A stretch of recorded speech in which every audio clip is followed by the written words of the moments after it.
चलिएगा फाइनली मेरे प्यारे बच्चों, आज का ये वीडियो आप तमाम बच्चों के लिए काफी ज्यादा खास होने वाला है। लेकर के आ चुके हैं मेरे प्यारे बच्चों क्लास 12 फिजिक्स का वो तमाम क्वेश्चन जिस क्वेश्चन का आपको बेसब्री से इंतजार है। बाबू देख सकते हैं इंटर परीक्षा 2027 के लिए लेकर के अपन यहाँ पे हाजिर हो चुके हैं क्लास 12 फिजिक्स का model paper set number 2 physics यानी कि भौतिक शास्त्र। यहाँ पर देख सकते हैं कोई दिक्कत वाली बात फिलहाल नहीं है। और देखिए बाबू एग्जाम हॉल में अगर देखा जाए तो 1 से लेकर के 70 तक क्वेश्चन रहेगा, जिसमें से किन्हीं 35 का उत्तर देना और सभी क्वेश्चन अभी फिलहाल जो है आपको मॉडल पेपर पर आधारित होने वाला है। ठीक है, तो पूरा क्लास जरूर देख के जाइएगा। चैनल पे पहली बार जुड़े हैं बाबू सब्सक्राइब जरूर कर लीजिएगा ताकि इसी प्रकार का इंपोर्टेंट और महत्वपूर्ण क्लास आपको सबसे पहले मिलता रहेगा। ठीक है, तो आइए शुरू करते हैं बिना समय को गंवाए हुए। पहला नंबर क्वेश्चन आपकी स्क्रीन पे हो जाइए तैयार बिल्कुल मेरे प्यार चो गर्दा उड़ाने के लिए। आइए जरा पहला नंबर क्वेश्चन ध्यान से देखिएगा।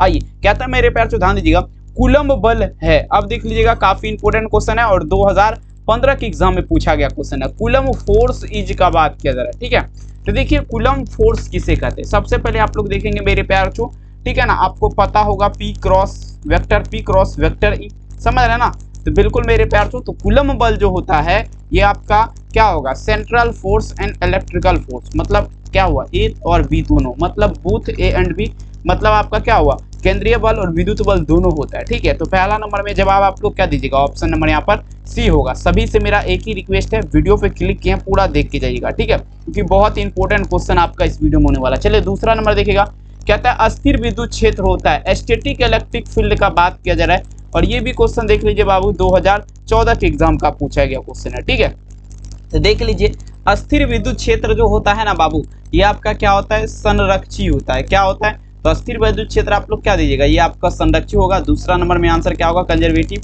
ठीक है, 2 में आंसर क्या चलेंगे, ऑप्शन नंबर यहाँ पर ए इसका उत्तर हो जाएगा। ठीक है, अगला क्वेश्चन देखिएगा बाबू क्या कहता है, ध्यान दीजिएगा। कहता है किसी अचालक पदार्थ के गोले को आवेश देने पर विपरीत होता है। अब देखिएगा कोई अचालक पदार्थ का गोला है। ठीक है, कौन सा गोला है, ये बाबू आपका क्या होगा, अचालक पदार्थ है। ठीक है, कौन सा गोला है, तो अचालक पदार्थ का आपका गोला है और इसको हम आवेश देंगे, मतलब आपको चार्ज दिया जाएगा। तो बता दीजिए ये आपका क्या होगा। ठीक है, तो तीसरा नंबर में अगर जवाब यहाँ पर आपसे पूछा जाए, ठीक है, तो गोला क्या है, अचालक है। ठीक है, ये आप लोग ध्यान दीजिएगा 3 नंबर क्वेश्चन में जवाब क्या चलेंगे, ऑप्शन नंबर यहाँ पर डी होगा। मतलब इनमें से कोई भी प्रभाव उस गोले पर आपका जो है ना नहीं होगा, याद रखिएगा। अगला क्वेश्चन देखिए कहता है यहाँ पर देखिएगा 4 नंबर क्वेश्चन। अब देखिए ई बराबर देख लीजिए क्या है, 0 है।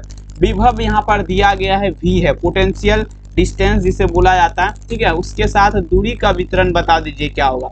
सिंपल क्वेश्चन है। सबसे पहले ध्यान दीजिएगा ई बराबर जहां पर भी 0 दिया रहेगा, ठीक है ना, तो वहां पर जो है यहाँ पर देखिए v का जो वैल्यू है ना, देखिए v आपका क्या है, यहाँ पर दूरी है। ठीक है, ये आपका देखेंगे इसके साथ वितरण, तो देखिए v का मान जो है ना ये आपका r पर निर्भर नहीं करता है। ठीक है, तो आंसर क्या होगा, ऑप्शन नंबर यहाँ पर डी। बाद बाकी सारा का सारा फॉर्मूला आपका यहाँ पर दिख जो रहा है सही है।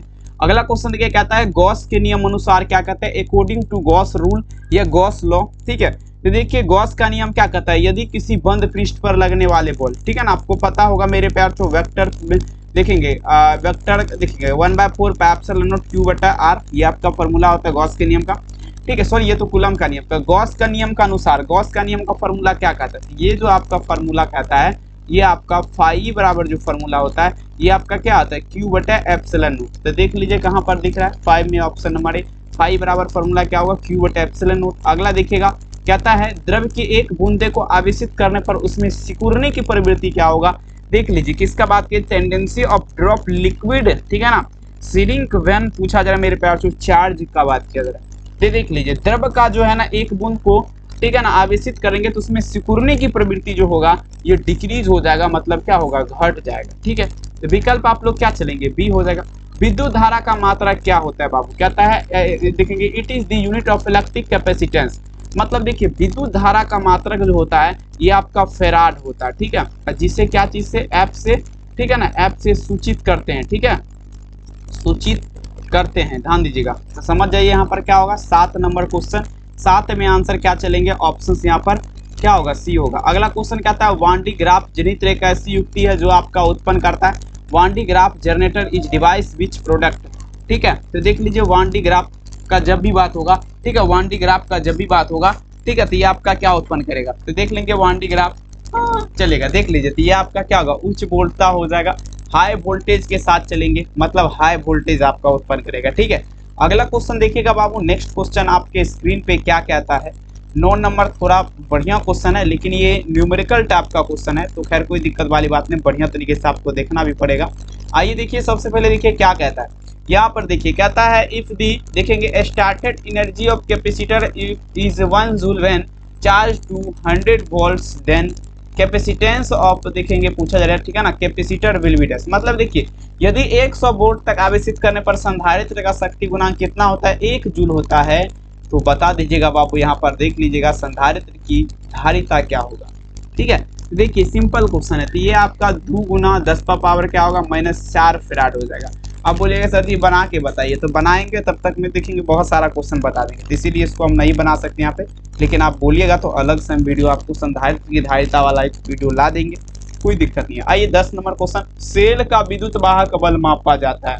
कहता है द इलेक्ट्रोमैग्नेटिक फोर्स ऑफ ए मैचुरेट बार, तो देख लीजिए सेल का विद्युत वाहक बल का जब भी बात होगा, ये बाय देखेंगे पोटेंशियल मीटर, जिसे विभव मापी बोला जाता है। ठीक है, पोटेंशियल मीटर का मतलब विभव मापी हुआ, इसी के द्वारा आपका क्या होता है, तो सेल का विद्युत वाहक बल मापा जाता है।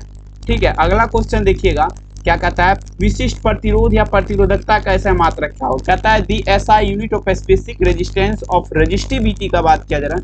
ठीक है, अब देखेंगे स्पेसिफिक रेजिस्टेंस, ठीक है, और रेजिस्टिविटी, तो देखिए ओम मीटर होता है बाबू, क्या लगाएंगे तो ओम मीटर हो जाएगा। ठीक है, तो यहाँ पर देख लीजिएगा 11 नंबर में आंसर क्या चलेंगे, ऑप्शन सी ओम मीटर। अगला क्वेश्चन कहता है 1 फैराड बराबर आपका क्या होता है, 1 farad is equal to dash. देखिए बहुत सारे बच्चे यहाँ पर सही भी लगाएंगे, बहुत सारे ऐसे बच्चे हैं जो गलत भी लगाएंगे सही जानकर। तो देखिए सबसे पहले मैं आपको बताऊंगा 1 फैराड जो होता है ना बाबू, ये आपका कितना होता है, 96,500 कूलम के बराबर होता है। सी को बोलते हैं कूलम, ठीक है ना। और देखिए बहुत ऐसे बच्चे हैं जो एम्पियर लगा देंगे, वोल्ट लगा देंगे, तो ये सब बिल्कुल गलत हो जाएगा। तो आपको डायरेक्ट कूलम पे लगाना है, 96,500 कूलम। आई विद्युत परिपथ की शक्ति क्या होती है, the power of an electric current is equal to dash. 13 number में जवाब दीजिएगा। ठीक है, तो देखिए विद्युत परिपथ की शक्ति क्लास 9th में आप लोग पढ़े होंगे, V²/R, ठीक है ना, वोल्ट बटे रेजिस्टेंस। यहाँ पर देख लीजिए सी वाला उत्तर हो जाएगा। नो प्रॉब्लम कहते हैं वो दिन, वो नज़ारा भी आएगा, समंदर है तो किनारा भी आएगा। जिंदगी की परेशानियों से मत भागना मेरे दोस्त, आपसे मिलने के लिए नज़ारा जरूर आएगा। तो बिल्कुल बाबू मेहनत इतनी खामोशी से करिए, शिद्दत से करिए कि सफलता बिल्कुल आपका शोर मचा देगी। कहता है the electric resistance of health in human body, मतलब देखिएगा स्वास्थ्य मनुष्य के शरीर का विद्युत प्रतिरोध क्या होता है। अब देखिए स्वास्थ्य मनुष्य कौन है, हम लोग क्या है, स्वास्थ्य मनुष्य हैं। हम लोग का देखेंगे रेजिस्टेंस कितना है, ठीक है ना, शरीर का। ठीक है, तो ये आप कितना रेजिस्टेंस है बाबू, 10,000 ओम है। ठीक है ना, और बहुत सारे जगह पे कितना ओम लगाया जा रहा है, 50,000 ओम। ठीक है ना, तो उससे सावधान रहिएगा।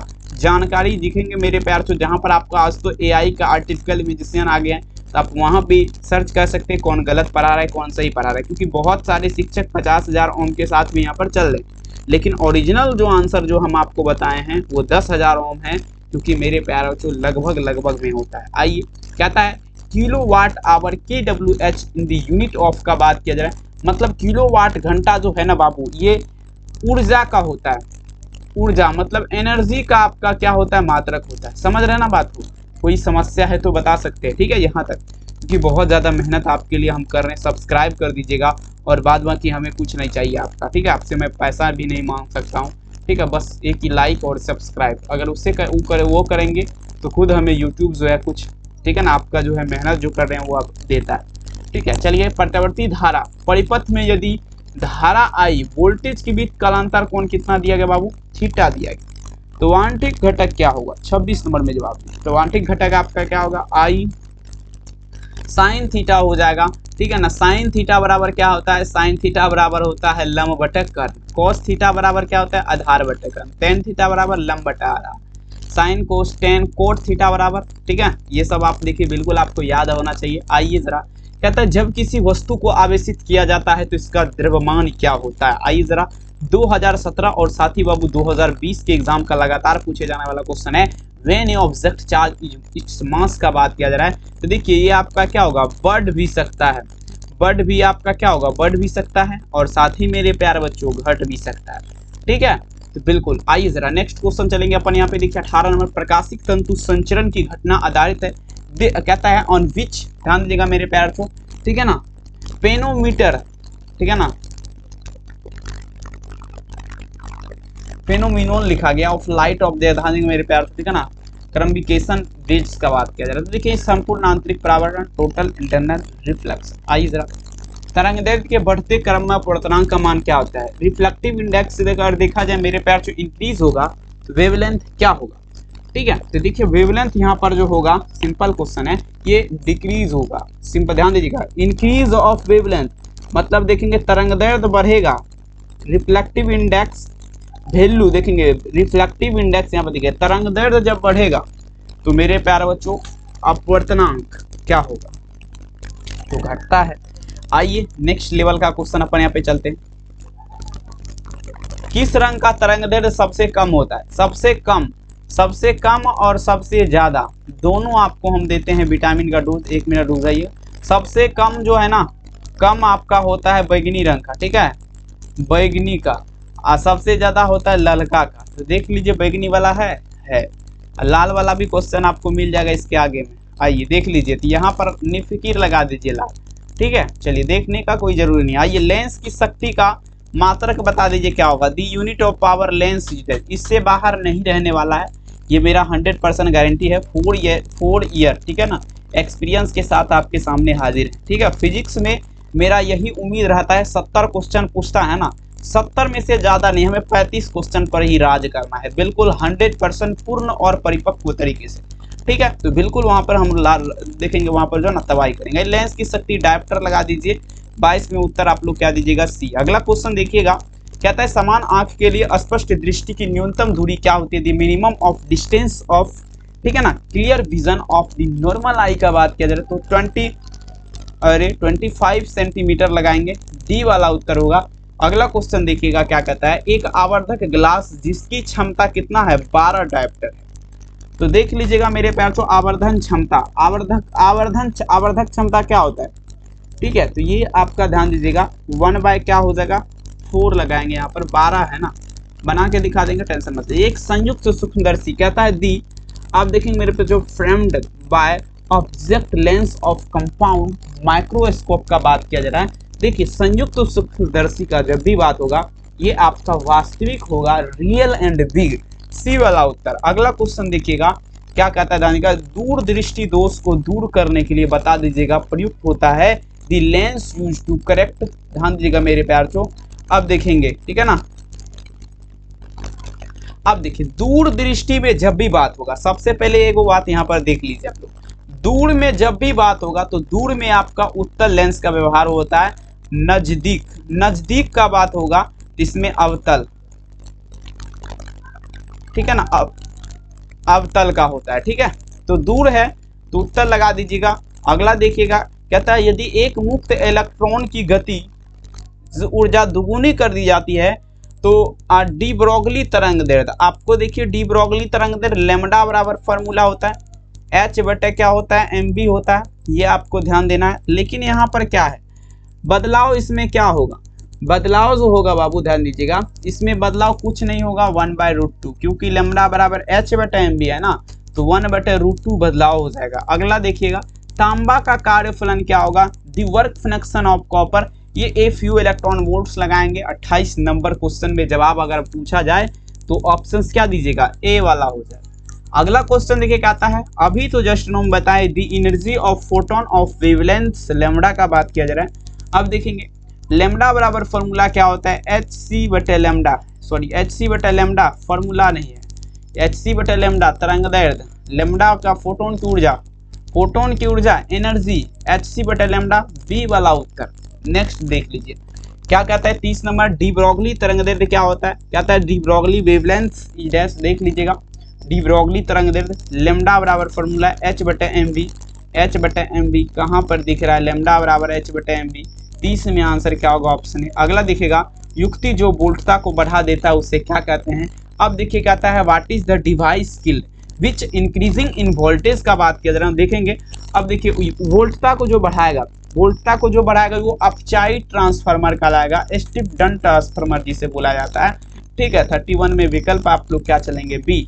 अगला क्वेश्चन क्या आता है, देखिए एलसी करंट इज इक्वल, मतलब देखिएगा एलसी परिपथ को क्या कहा जाता है, तो एलसी परिपथ जो कहलाएगा बाबू, ठीक है ना, दौलनी परिपथ कहलाएगा, परिपथ कहलाएगा। तो देख लीजिएगा 32 नंबर क्वेश्चन का उत्तर अगर देखा जाए ए।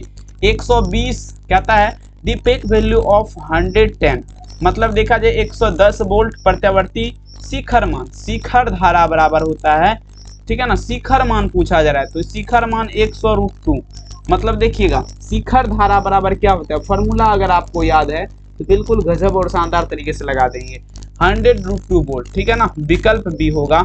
अगला देखिएगा किसी, ध्यान दीजिएगा, एलसीआर परिपथ में ऊर्जा का क्षय, energy loss in LCR current प्रेरक में हो जाएगा, 34 में ए वाला लगा दीजिएगा। अगला देखिए कहता है देखिए conversion of electrical energy of, देखेंगे हीट ट्रांसफार्मर इज किल्ड, मतलब देखेंगे मेरे प्यारे बच्चों, अरे हाँ ट्रांसफार्मर, देखिए ट्रांसफार्मर में विद्युत ऊर्जा को जो है ना, ध्यान दीजिएगा, उष्मा ऊर्जा में रूपांतरण की प्रतिक्रिया क्या कहलाएगा। सिंपल क्वेश्चन है, ट्रांसफार्मर जो है बाबू वो आपका देखेंगे क्या है, विद्युत ऊर्जा में है, उसको अगर हम हीट एनर्जी में कन्वर्ट करेंगे तो ये बता दीजिए क्या कहलाएगा, ये कॉपर लॉस की प्रतिक्रिया कहलाएगा, ए वाला उत्तर यहाँ पर देख लीजिए, कोई दिक्कत है तो बता दीजिए। आइए, चोक कुंडली का कार्य सिद्धांत आधारित है, दी वर्क, ध्यान दीजिएगा, principle of choke cell this on this following का बात किया जा रहा है, चोक कुंडली 36। तो देखिए चोक कुंडली का कार्य सिद्धांत जो है ना, ये आपका स्व प्रेरण के सिद्धांत पर कार्य करता है, किस पे, स्व प्रेरण के सिद्धांत पे। आंसर क्या होगा, ऑप्शन नंबर बी, स्व प्रेरण के सिद्धांत। युक्ति जो वोल्टता को बढ़ा देता है, देखेंगे सेटअप डाउन ट्रांसफार्मर, आप चाई लगाएंगे, बी वाला। आइएगा, संधारित्र का शक्ति गुणांक क्या होता है, दी पावर ऑफ, ध्यान देगा मेरे पैर को, कॉन्फिशेंट ऑफ दिस कैपेसिटर अप्रोक्सिमेटली। अब देखेंगे संधारित्र का शक्ति गुणांक पूछा जा रहा है कितना होता है, तो देख लीजिए ये आपका 0 लगाएंगे, संधारित्र का शक्ति गुणांक आप लोग क्या दीजिएगा, 0 होता है। कोई समस्या है तो बता दीजिए। 38 में आंसर क्या होगा, डी। 39 देखिएगा, शुद्ध धारित्र में औसत शक्ति का खपत होता है, कहता है एवरेज पावर ऑफ, ध्यान दीजिएगा, ठीक है ना। अब देख लीजिए एवरेज पावर 1/2 CV², देख लीजिए कहाँ पर दिख रहा है, 39 में ए। अगला देखिएगा कहता है एलसीआर परिपथ में, अब देखिए कहता है दी नेसेसिटी ऑफ द इलेक्ट्रिक, ध्यान दीजिएगा, ठीक है ना। अब देखिए एलसीआर परिपथ में विद्युत अनुदान होने के लिए आवश्यक शर्त, ओमेगा एल बराबर फॉर्मूला क्या होता है, 1/ωc, कहाँ पर दिख रहा है, तो ऑप्शन नंबर ए में दिख रहा है, याद रखिएगा। और सारे बच्चे से मेरा यही की उम्मीद है, लाइक कर दीजिए, सब्सक्राइब कर दीजिएगा और शेयर मार दीजिएगा उन तमाम बच्चे के साथ। आइए जरा, कहता है प्रतिबाधा का मात्रक क्या होता है, प्रतिबाधा मतलब इम्पीडेंस। अब देखिए दी यूनिट ऑफ इम्पीडेंस, देखिए प्रतिबाधा पूछे या प्रतिघात पूछे तो ये आपका क्या लगाएंगे, 41 number question is the right answer, option B. प्रतिघात या प्रतिबाधा दोनों सेम होता है, इसका मात्रक यूनिट इसका सेम रहता है, ओम होता है, ठीक है। आइए तो विकल्प क्या होगा, बी। अगला देखिएगा लास्ट क्वेश्चन, इसके आगे नहीं बताएंगे। ट्रांसफार्मर के कोरोड पदार्थ बनाया जाता है रोकने के लिए, देखिए उसमें भंवर धारा जो है, ध्यान दीजिएगा, भंवर धारा को कमी के रूप से रोकने के लिए बाबू ट्रांसफार्मर का जो कोर है वो परतदार बनाया जाता है, ठीक है ना। तो यहाँ पर आप लोग क्या दीजिएगा, 42 नंबर क्वेश्चन, तो 42 में आपका क्या होगा, ऊर्जा, ठीक है, एनर्जी लॉस। सबसे पहले बताइए जरा, क्लास आपको बढ़िया लगा तो लाइक मारिएगा, नहीं लगा तो डिसलाइक भी कर सकते हैं, दोनों ऑप्शन रहते हैं, ठीक है। बहुत बहुत धन्यवाद यहाँ तक क्लास देखने के लिए। मुलाकात करेंगे फिर से नेक्स्ट क्लास में, मिलते हैं। बहुत बहुत धन्यवाद, मिलते हैं नेक्स्ट क्लास में, थैंक यू।